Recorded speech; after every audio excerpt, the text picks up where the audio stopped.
Hello learners, welcome to my channel Study Talk with Vaishali. How are you all? So friends, my channel is basically an educational channel. ये channel helpful रहेगा BCom and MCom students के लिए। जो students commerce से +1 +2 कर रहे हैं उनके लिए भी हेल्पफुल रहेगा एंड जो students UGC net HTET PGT commerce की तैयारी कर रहे हैं उनके लिए भी ये चैनल हेल्पफुल रहेगा। कॉमर्स से रिलेटेड फुल सिलेबस आपको इस चैनल पर कराया जाएगा। यूजीसी नेट का जो सिलेबस है फुल सिलेबस को कवर करने की कोशिश की जाएगी। हर एक यूनिट को डिटेल में डिस्कस किया जाएगा। सो लर्नर्स, हम अपना आज का टॉपिक स्टार्ट करते हैं and our today's topic is correlation. So first of all, what is correlation? Correlation होता क्या है? तो देखिए, सबसे पहले इसके मीनिंग को समझने की कोशिश करते हैं। जैसे कि इसके नाम से ही पता लग रहा है, कोरिलेशन मीन्स कोरिलेट करना। कोरिलेशन के अंदर हम दो वेरिएबल्स के बीच में रिलेशनशिप फाइंड आउट करने की कोशिश करते हैं। हम ये देखने की कोशिश करते हैं कि क्या दो वेरिएबल्स के बीच में म्यूचुअल रिलेशनशिप है। अगर मैं एक लाइन में इसको डिस्क्राइब करूं तो कोरिलेशन यूज़ किया जाता है to find out extent of relationship between two variables. दो वेरिएबल्स के बीच में कितना रिलेशनशिप है, how much closeness of relationship, ये फाइंड आउट किया जाता है कोरिलेशन की हेल्प से। इसमें कुछ की पॉइंट्स हैं जिसके ज़रिए हम और ज़्यादा अच्छे से इसके मीनिंग को क्लैरिफाई कर सकते हैं। जैसे देखिए, सबसे पहले है इसके अंदर extent of relationship between two variables. जैसे कि मैंने आपको बताया कि हम ये देखते हैं कि दो वेरिएबल्स के बीच में कितना रिलेशनशिप है। Second one is strength of accuracy depends upon the closeness of relationship. Correlation की एक्यूरेसी डिपेंड करती है क्लोजनेस ऑफ रिलेशनशिप, यानी कि दो वेरिएबल्स के बीच में कितनी क्लोजनेस है। पॉजिटिव कोरिलेशन है, नेगेटिव है, हाई डिग्री ऑफ कोरिलेशन है, मॉडरेट है, ये चीज़ हमें कोरिलेशन के थ्रू पता लगती है, स्ट्रेंथ ऑफ एक्यूरेसी पता लगती है। It measures the degree to which two variable fluctuate with reference to each other. इसका मीनिंग क्या है कि इसके ज़रिए हम देखते हैं कि दो वेरिएबल्स जिनके बीच में फ्लक्चुएशंस हो रही हैं, एक वेरिएबल दूसरे वेरिएबल से किस तरीके से इफ़ेक्ट हो रहा है, कितने डिग्री से इफ़ेक्ट हो रहा है, दो वेरिएबल एक दूसरे को किस तरीके से इफ़ेक्ट कर रहे हैं। फ्लक्चुएशन का मीनिंग यहाँ पर यही है। Correlation exist when two variables very together directly और इनवर्सली। देखिए, इसके अंदर कोरिलेशन डायरेक्टली भी हो सकता है एंड इनवर्सली भी हो सकता है। इसका मतलब क्या है? अगर दो वेरिएबल्स सेम डायरेक्शन में मूव कर रहे हैं, मीन्स अगर x इंक्रीज हो रहा है तो y भी इंक्रीज हो रहा है, इट मीन्स डायरेक्ट कोरिलेशन है। इनवर्स कोरिलेशन मीन्स अगर प्राइस इंक्रीज हो रहा है और डिमांड डिक्रीज हो रही है तो ये क्या है? इनवर्स रिलेशन, जिसमें एक वेरिएबल इंक्रीज होता है एंड सेकेंड वेरिएबल डिक्रीज होता है, तो उसको हम इनवर्स रिलेशनशिप कहते हैं। Fifth point is it is denoted by symbol R. Correlation को आर के थ्रू डिनोट किया जाता है। नेक्स्ट पॉइंट है, जो कोरिलेशन कोफिशिएंट है उसकी रेंज ऑलवेज -1 से +1 के बीच में लाई करती है। कोरिलेशन की जो वैल्यू है वो कभी भी 1 से ज़्यादा नहीं हो सकती और -1 से कम नहीं हो सकती। Now next is type of correlation.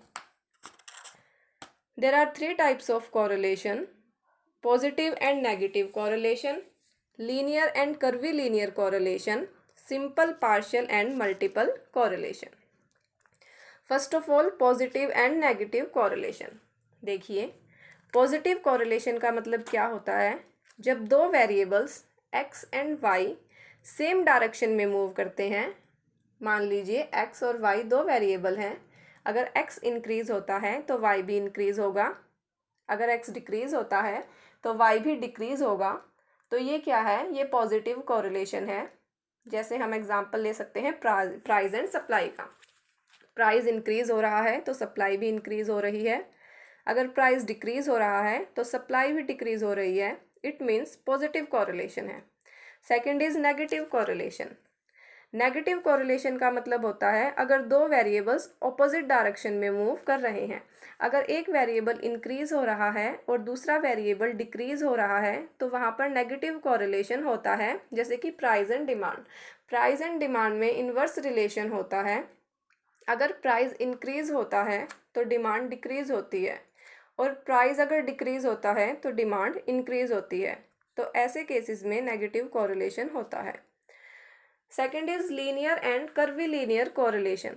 देखिए, लीनियर कॉरिलेशन का मतलब होता है कि जब दो वेरिएबल्स सेम रेशो में मूव कर रहे हैं, सेम रेशो में उनके बीच में चेंजेस हो रहे हैं, तो वो लीनियर कॉरिलेशन होता है। मान लीजिए हमारे पास दो वेरिएबल हैं, प्राइस एंड सप्लाई। अगर सप्लाई में 30% से चेंज हो रहा है तो प्राइस में हर बार 10% से चेंज हो रहा है। इसका मतलब क्या है, एवरी टाइम जब भी सप्लाई को हम 30% से इंक्रीज कर रहे हैं, राइज हो रहा है, तो प्राइस भी 10% से बढ़ रहा है, और ये सेम कांस्टेंट रेशियो चलता रहेगा। इसमें हम एक एग्जांपल और ले सकते हैं, जैसे कि मान लीजिए सप्लाई 20% से राइज हो रही है तो उस केस में प्राइस 5% से राइज हो रहा है, यानी कि एवरी टाइम रेशियो सेम रहेगा इसके अंदर, तो ये लीनियर कोरिलेशन माना जाएगा। फिर है non curvilinear correlation. Curvilinear correlation या फिर इसको नॉन लीनियर कोरिलेशन भी बोला जाता है, जिसके अंदर ratio of change between two variables is not constant. यानी कि लीनियर के अंदर हम क्या मान के चल रहे थे कि कांस्टेंट रेशियो में चेंज हो रहा है। सप्लाई 30% से राइज हो रही है तो प्राइस 10% से राइज हो रहे हैं। लेकिन इसके अंदर क्या होगा कि मान लीजिए सप्लाई 30% से राइज हो रही है तो प्राइस कभी 10 से राइज हो रहे हैं, कभी 5% से राइज हो रहे हैं, कभी 2% से राइज हो रहे हैं। तो इसमें कांस्टेंट रेशियो नहीं होता, इसीलिए इसको कर्वीलीनियर या फिर नॉन लीनियर कोरिलेशन बोला जाता है। फिर है simple, partial and multiple correlation.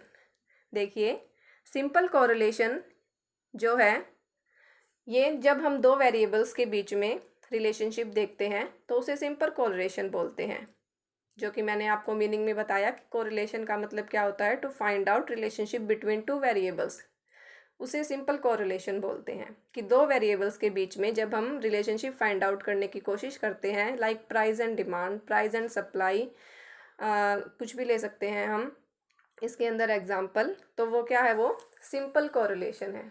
ठीक है, एज के साथ किस तरीके से हाइट बढ़ रही है, या फिर एज के साथ किस तरीके से वेट बढ़ रहा है, वीट यील्ड और रेनफॉल, या फिर वीट यील्ड या फिर टेम्परेचर, इस टाइप से जब हम दो वेरिएबल्स लेंगे वहाँ पर सिंपल कोरिलेशन होगा। कि मान लीजिए किसी ईयर में बहुत अच्छी क्रॉप्स हुई हैं तो उसका रीज़न क्या हो सकता है, रेनफॉल। तो जब हम सिर्फ दो वेरिएबल्स को लेकर चल रहे हैं तो वहाँ पर सिंपल कोरिलेशन होगा।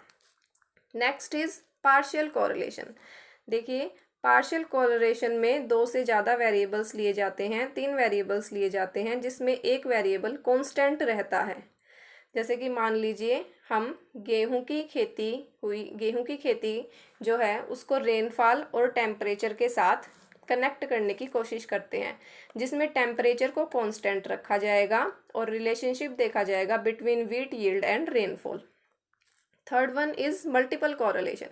मल्टीपल कोरिलेशन के अंदर 3 एंड मोर वेरिएबल्स के बीच में कोरिलेशन देखा जाता है, जिसके अंदर हम रिलेशनशिप फाइंड आउट करने की कोशिश करेंगे between rainfall, temperature and yield of wild. ठीक है, जब 3 वेरिएबल्स के बीच में रिलेशनशिप फाइंड आउट करने की कोशिश की जाती है और किसी भी वेरिएबल को कांस्टेंट नहीं रखा जाता, वहाँ पर मल्टीपल कोरिलेशन होता है। सो फ्रेंड्स, इसमें जैसे मैं आपको और थोड़ी सी क्लैरिफाई कर देती हूँ इसका मीनिंग, हम एग्जाम्पल के थ्रू समझने की कोशिश करते हैं। मान लीजिए कि हम कोई भी प्रोडक्ट ले सकते हैं, फॉर एग्जांपल मैं पेप्सी का एग्जांपल लेती हूँ। ठीक है, पेप्सी की डिमांड किन चीज़ों से अफेक्ट हो सकती है, किसी भी प्रोडक्ट की डिमांड किन चीज़ों से अफेक्ट हो सकती है। बेसिकली किसी भी प्रोडक्ट की डिमांड जो है वो 3 फैक्टर्स से अफेक्ट होती है। First one is price, second one is income of consumer, and third one is price of competent goods और सब्सटीट्यूट गुड्स। ठीक है। तो इसमें मान लीजिए अगर मैं देखती हूँ कि पेप्सी की जो डिमांड है, अब मैंने आपको 3 पॉइंट्स बताए, प्राइस, इनकम एंड सब्स्टिट्यूट। अब मैं रिलेशनशिप जो है वो ओनली प्राइस के साथ देखना चाहती हूँ। पेप्सी की डिमांड और प्राइस, इन दोनों के बीच में रिलेशनशिप फाइंड आउट करना चाहती हूँ, यानी कि मैंने सिर्फ 2 वेरिएबल्स लिए हैं। तो वो क्या है, वो सिंपल कोरिलेशन है कि मैं दो चीज़ों के बीच में, दो फैक्टर्स के बीच में, दो वेरिएबल्स के बीच में रिलेशनशिप देखना चाहती हूँ, तो उसको क्या कहेंगे, कोरिलेशन। हम with the help of correlation relationship find out करने की कोशिश करेंगे। ठीक है।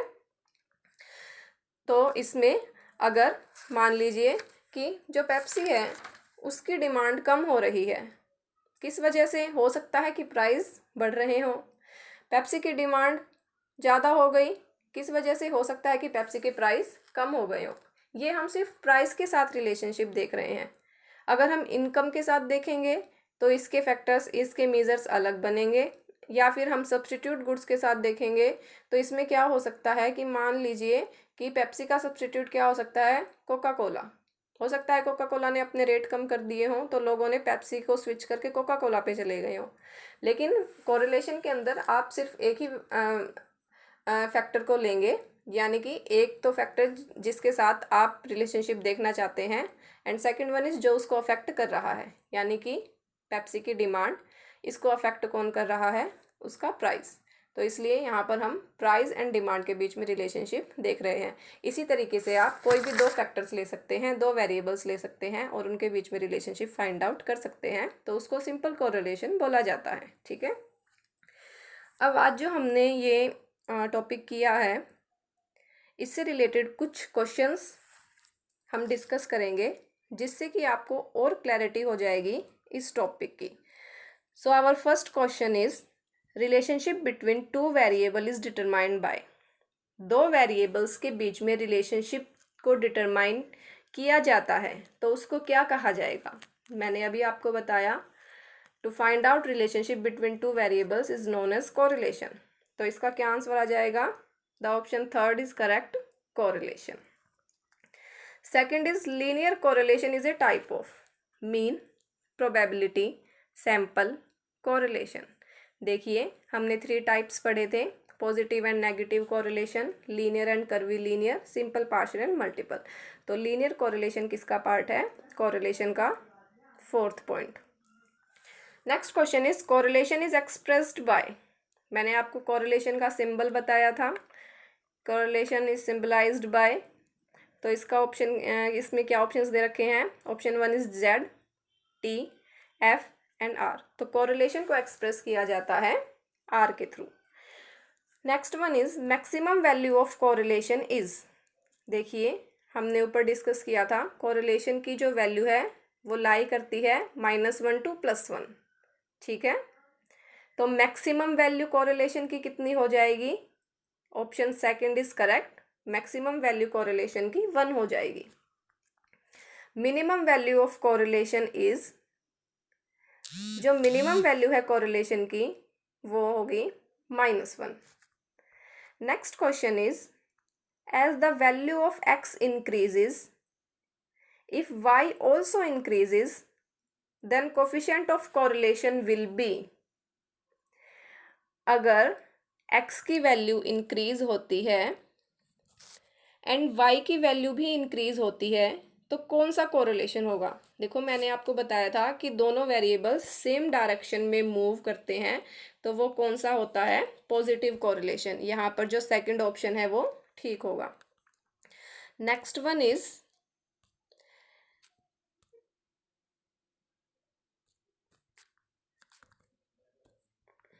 as the value of x increases, if value of y decreases, then coefficient of correlation is। कि अगर x की वैल्यू इंक्रीज होती है और y की वैल्यू डिक्रीज होती है तो कोफिशिएंट ऑफ कोरिलेशन कौन सा होगा।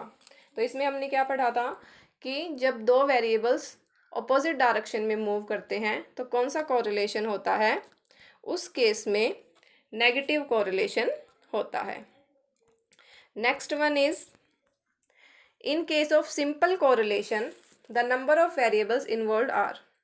तो अभी हमने जो पढ़ा वो हम सिंपल कोरिलेशन के बारे में ही पढ़ रहे हैं। जिसमें मैंने आपको बताया था to find out relationship between two variables. तो सिंपल कोरिलेशन में कितने वेरिएबल्स के बीच में रिलेशनशिप देखा जाता है? 2। In case of multiple correlation the number of variables involved are greater than. देखिए, इस क्वेश्चन को समझने की कोशिश कीजिए।